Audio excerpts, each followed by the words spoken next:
Stelpur, ég held sér loksins búin að safna nóg pening til að taka lán fyrir íbúð. Ég veit bara ekki hvernig lán virkar. Herði, ég og Kara erum búin að taka fleiri tíma hagfræði, þannig við getum sagt þér aðeins meira um fjármál og hvernig lán virka ef þú vilt. Já, það var geggjað að vita aðeins meira um lán. Fyrst þarftu að vita hvað íbúð þú ætlar að leigja og hvað fasteignamat hennar er. Því vanlega þarftu að eiga 15–25% af verði hennar til að fá samþykkt lán fyrir henni. Já, maður líst mjög vel á hérna íbúð í Vesturbænum og hún kostaði 47 milljónir. Þetta er íbúðin. Hvað er til að búin að safna mikið pening fyrir henni? Þegar ég aðtöði þá átti 6.580.000 í bankanum. Ok, sko, við þurfum að reikna prósentina á því hversu mikið peningu þú átt með verði á íbúðinni. Ok, ég skal reikna þetta fyrir þig.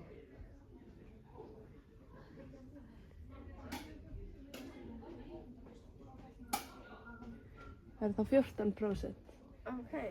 Sko, ég fæ út átt 14% að heildarverði íbúðinnar, en eins og ég sagði áðan er skynsamlegast að eiga 15–25% af heildarverði íbúðinnar. Það er líka bæði bara fyrir fyrstu innborgun þegar þú tekur lánið og líka svo að það er líklega að bankinn samþykkir lánið. Ok, ég held að þú ættir að safna aðeins meiri pening fyrir þessi láni. Að mínum mati að minnstu kosti 2,5 milljónir. Þetta djóka, ég er svo spennt að ég ná að taka þetta lán. Hvað færst þú borgað? Ég fæ útborgað 850.000, en í mesta lagi ef ég myndi spara mjög mikið þá geti ég lagt 200.000 til hliðar á mánuði. Ok, þú myndir þá þurfa að gera það í 1 ár og hálfan mánuð og þá verður komið með 2,5 milljón til þess að taka lán.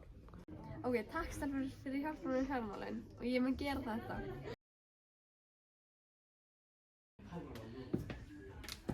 Hæ stelpur, ég er núna að safna fyrir lán, en ég veit ekki hvort ég að taka tryggt eða ótryggt lán. Tryggt lán er með veð í eign, til dæmis íbúð eða bíl, og ef lánið er ekki greitt getur bankinn tekið eignina. Þau eru öruggari fyrir bankann og því með lægri vexti en lengri lánstíma.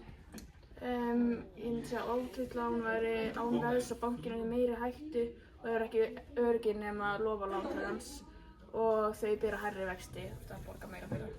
Og ég myndi þá ekki segja að tryggt lán væri best fyrir mig. Jú, ég myndi segja að það væri best fyrir þig. Líka húsnæðislán er alltaf tryggð, bara muna að borga láninu sinni til bankans. Og ég takk stelpur, það hjálpaði mjög mikið.